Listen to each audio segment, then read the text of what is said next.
Hello friends, welcome to my Dr Dev Kaushik YouTube channel में आपका स्वागत है। आज हम बात करने वाले हैं मध्य प्रदेश सामान्य ज्ञान की सीरीज़ में आगे बढ़ते हुए, जो कि हमने संभाग की सीरीज़ देखी थी। तो संभागों की सीरीज़ में हमने चंबल संभाग, शहडोल संभाग और भोपाल संभाग को देख लिए थे। आज हमें देखना है जो नर्मदापुरम संभाग, जो कि पहले होशंगाबाद संभाग था और इसका नाम बदलकर नर्मदापुरम संभाग कर दिया गया है। तो हम देखते हैं ये नर्मदापुरम संभाग में कौन कौन से ज़िले हैं। मैं आप लोगों को पहले भी बता चुका था, लेकिन आज और फिर मैं आप लोगों को बता देता हूँ। इस नर्मदापुरम संभाग के अंतर्गत 3 ज़िले आते हैं। वह 3 ज़िले कौन कौन से हैं? तो एक है खुद स्वयं होशंगाबाद, और दूसरा हरदा, तीसरा बैतूल।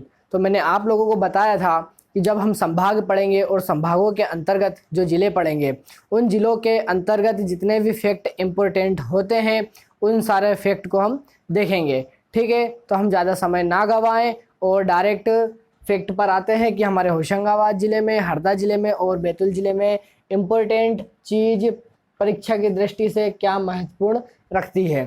ठीक है, तो हम जो इन ज़िलों के अंतर्गत जो भी चीज़ें देख रहे हैं फैक्ट वाइज, वो सिर्फ परीक्षा की दृष्टि से इम्पोर्टेंट महत्वपूर्ण चीज़ों को ही हम देख रहे हैं। क्लियर हुआ? तो हम डायरेक्ट देखते हैं। सबसे पहले बात करें हम होशंगाबाद ज़िले की, तो होशंगाबाद ज़िले के अंतर्गत क्या क्या है।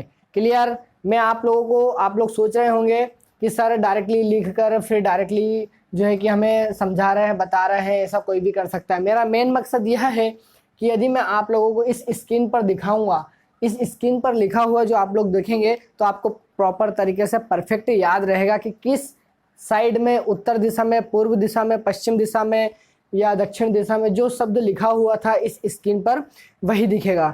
ठीक है, आपने यदि बात मान लो कोई सी भी मूवी देखी होगी, यदि आप उस मूवी का सीन याद करोगे तो आपको डेफिनेटली उस मूवी का सीन याद आ जाएगा कि किस विलन ने, किस हीरो ने, किस हीरोइन ने वहाँ पर क्या कहा था। ठीक है, तो इसी प्रकार से मैं आप लोगों को बताने वाला हूँ कि भाई अपने को किस प्रकार से ये स्क्रीन पर दिख रहा होगा। क्लियर है? और आप लोगों को बहुत अच्छे से समझ में आएगा। तो हम देखते हैं होशंगाबाद ज़िले में। तो होशंगाबाद ज़िले में क्या है? होशंगाबाद ज़िले में है हमारे पास सिक्योरिटी प्रिंटिंग प्रेस, जो है कि इसकी पेपर मिल है। सिक्योरिटी प्रिंटिंग प्रेस जो है इसकी सिक्योरिटी पेपर मिल है। पेपर मिल है कहाँ पर? होशंगाबाद ज़िले में। और इसी होशंगाबाद ज़िले में मध्य प्रदेश का एग्रो मोरार खाद कारखाना है। एग्रो मोरार खाद का जो है खाद कारखाना कहाँ पर है? तो एमपी के होशंगाबाद ज़िले में। क्लियर हुआ? अब देखते हैं मध्य प्रदेश का, एमपी का सबसे बड़ा कृषि फार्म कहाँ पर है? होशंगाबाद ज़िले में है ना। इसके बाद में सबसे बड़ा बात करें तो मध्य प्रदेश की, मध्य प्रदेश में सबसे बड़ा रेलवे जंक्शन कौन सा है? तो वह जंक्शन है हमारे पास इटारसी जंक्शन, जो कि होशंगाबाद ज़िले के अंतर्गत आता है। क्लियर? अब देखते हैं गवर्नमेंट ऑर्डिनेंस फैक्ट्री, ये भी कहाँ पर है? इटारसी में। यहाँ पर सेना के जो है कि हथियार बनते हैं। बात करें गोला बारूद, गन वगैरह, तो ये सारी का ऑर्डिनेंस फैक्ट्री में बनती है। क्लियर? अब बात करें इधर, तो प्रथम खुली जेल होशंगाबाद में है ना। इसके बाद में सतपुड़ा की रानी कहा जाता है होशंगाबाद को, होशंगाबाद ज़िले को। जैसे बात करें तो सतपुड़ा की रानी किसे कहा जाता है? पचमढ़ी को। पचमढ़ी कहाँ पर है? तो होशंगाबाद ज़िले में है। यहीं पर जो है कि 5 पांडव जो कि गुफाएं हैं पचमढ़ी में, है ना। इसके बाद में ये जिसे बात करें सतपुड़ा की रानी, पचमढ़ी को कहा जाता है। मध्य प्रदेश का हिल स्टेशन, हिल स्टेशन किसको कहा जाता है? पचमढ़ी को कहा जाता है। यहीं पर 5 पांडवों की गुफाएं हैं, कहाँ पर? होशंगाबाद ज़िले में, पचमढ़ी में। अब इसी के बाद देखें तो पचमढ़ी में जो महादेव गुफा है, यह बहुत ही अत्यंत आकर्षक गुफा है। बहुत ही अत्यंत आकर्षक गुफा है जो महादेव गुफा है होशंगाबाद ज़िले के पचमढ़ी क्षेत्र में। ठीक, अब यहीं पर एक डचेस जलप्रपात है, यह भी बहुत प्रमुख है। होशंगाबाद ज़िले के अंतर्गत एक डचेस जलप्रपात है। और यहाँ पर मध्य प्रदेश की सबसे सर्वोच्च चोटी धूपगढ़ है। यह क्वेश्चन हर एग्जाम में पूछा जाता है कि धूपगढ़ चोटी कहाँ पर है। ठीक, तो आज आप लोगों को पता लग गया है कि धूपगढ़ चोटी कहाँ पर है? होशंगाबाद जिले के पचमढ़ी के क्षेत्र में। क्लियर? अब देखते हैं तो मध्य प्रदेश का प्रथम बायोस्फीयर रिजर्व भी कहाँ पर है? होशंगाबाद में है। यहीं पर, यही होशंगाबाद जिले में एक टिगरिया गांव है। टिगरिया गांव जो है कि सिवनी मालवा क्षेत्र के अंतर्गत आता है। यहीं पर भवानी प्रसाद मित्र, यहीं पर भवानी प्रसाद मिश्र की जन्म स्थली यहीं पर है। टिगरिया गांव सिवनी मालवा क्षेत्र के अंतर्गत ही इस जो है कि भवानी प्रसाद मिश्र की जन्म स्थली को माना जाता है और यहीं पर उनका जन्म हुआ है। क्लियर हुआ? तो अब देखते हैं, हमने क्या देखा कि मध्य प्रदेश का प्रथम बायोस्फीयर रिजर्व जो है कि होशंगाबाद जिले में है और भवानी प्रसाद मिश्र का जन्म टिगरिया गांव टिगरिया ग्राम सिवनी मालवा क्षेत्र होशंगाबाद जिले में हुआ था। क्लियर? अब देखें आगे तो क्या लिखा हुआ है, सिविल न्यायालय ऑनलाइन पहला कार्य जिला होशंगाबाद बना था। होशंगाबाद जिला जो है कि सिविल न्यायालय में ऑनलाइन का कार्य स्टार्ट किया गया था। वो सबसे पहले मध्य प्रदेश में, हमारे राज्य में कहाँ पर किया गया था, तो बोध जिला था होशंगाबाद। क्लियर? तो हमने देखा इस होशंगाबाद जिले के अंतर्गत इम्पोर्टेंट चीज़, महत्वपूर्ण चीज़ें क्या थी और जो है कि एग्जाम की दृष्टि से बहुत क्वेश्चन आने के चांस रहते हैं। क्लियर? अब देखते हैं हम हमारे हरदा जिले की बहुत ही शान का जिला और जो कि सन 1998 में यह हमारा हरदा जिला बना होशंगाबाद जिले से अलग होकर। और बात करें तो यहीं पर भुआना संस्कृति जो होती है, जिसको अपन बोलते हैं भुआना महोत्सव, है ना, तो यहीं पर भुआना महोत्सव, भुआना संस्कृति बहुत ही प्रसिद्ध कार्यक्रम किया जाता है, आयोजन किया जाता है। यहाँ ये जो आयोजन किया जाता है यह हमारे हरदा जिले के बात करें तो 40-45 किलोमीटर ही दूर एक मकड़ाई का किला है ना, तो उस मकड़ाई के किले के पास ही, मकड़ाई के किले में और एक हमारे नर्मदा के तट पर एक हंडिया क्षेत्र जो है, वहाँ पर इस भुआना संस्कृति का कार्यक्रम आयोजित किया जाता है। क्लियर हुआ?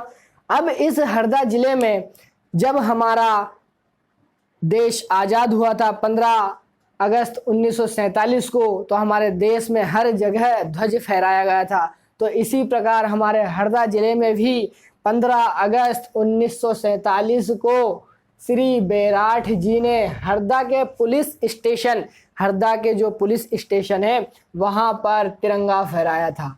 किसने फहराया था? तो श्री बैराठ जी ने फहराया था।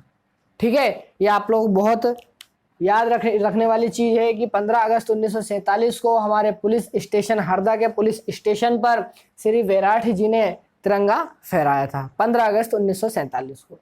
ठीक, अब जैसे बात करें तो जिले में, हरदा जिले में हमारे लोकमान्य तिलक जी ने 1 बार और महात्मा गांधी जी ने 3 बार यात्रा की थी। इस प्रकार मिलाकर दोनों व्यक्तियों ने मिलाकर हमारे मध्य हरदा जिले में 4 बार यात्रा की। किस किसने की? तो एक लोकमान्य तिलक जी ने 1 बार और महात्मा गांधी जी ने 4 बार हरदा की यात्रा की। ठीक है, लोकमान्य तिलक जी ने 1 बार और महात्मा गांधी जी ने 4 बार हरदा की यात्रा की।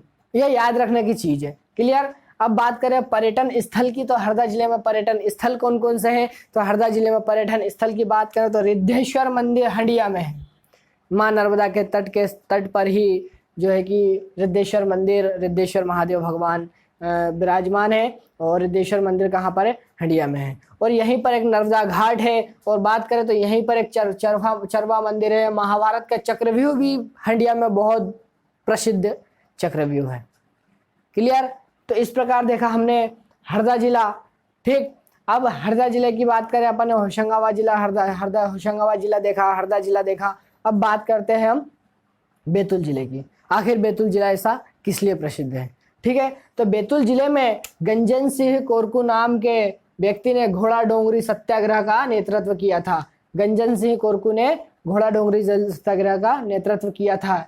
ठीक है, यह सत्याग्रह बहुत ही प्रसिद्ध सत्याग्रह था। इसका क्वेश्चन हर एग्जाम में पूछा जाता है। गंजन सिंह कोरकू जो थे बहुत ही प्रसिद्ध व्यक्ति थे जिन्होंने घोड़ा डोंगरी जल सत्याग्रह का नेतृत्व किया था।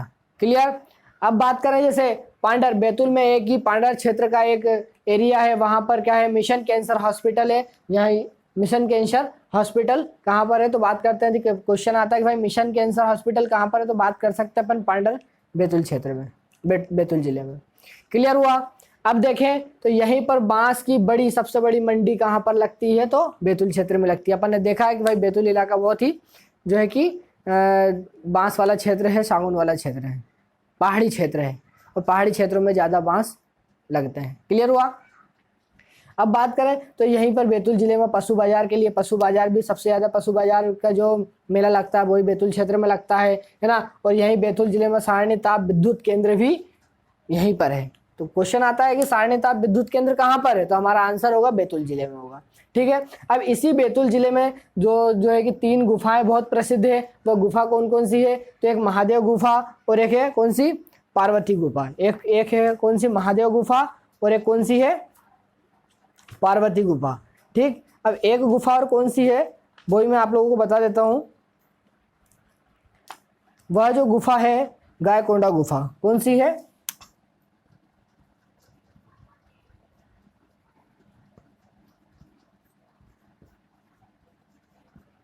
गायकोठा गुफा। ठीक है, तो आप नाम पे मत जाइएगा, आपको देखना है कि प्रसिद्ध चीजें क्या है। नाम तो कुछ भी हो सकते हैं। ठीक है, तो अपन ने देखा कि 3 प्रसिद्ध गुफाएं हैं, वो कौन कौन सी है। एक तो है हमारे पास महादेव गुफा, पार्वती गुफा और गायकोठा गुफा प्रसिद्ध है। और यहीं से ताप्ती नदी, बैतूल जिले के मुल्ताई क्षेत्र से ही ताप्ती नदी का उद्गम स्थल माना जाता है और है भी। ठीक है, तो ताप्ती नदी कहाँ से निकली है, बैतूल जिले के मुल्ताई क्षेत्र से।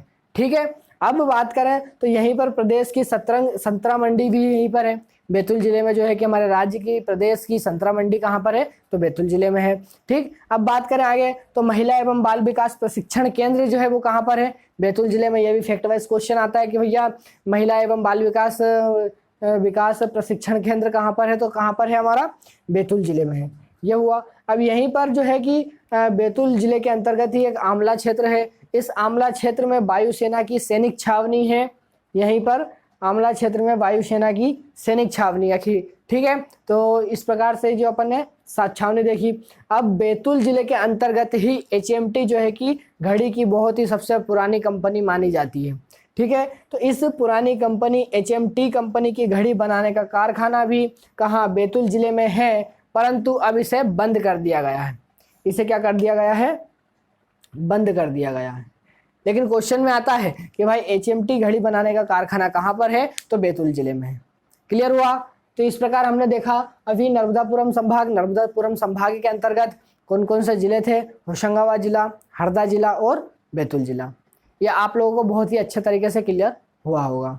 मैं आशा करता हूँ कि आपको यह चैप्टर और यह संभाग बहुत अच्छे तरीके से क्लियर हुआ होगा। और यदि आप लोगों को कुछ परेशानियां हो तो प्लीज़ आप लोग कमेंट बॉक्स में आकर कमेंट कीजिएगा। यदि मेरा पढ़ाने का तरीका आप लोगों को अच्छा लगा हो तो प्लीज़ इसे लाइक, शेयर और सब्सक्राइब ज़रूर करें। धन्यवाद। Well done.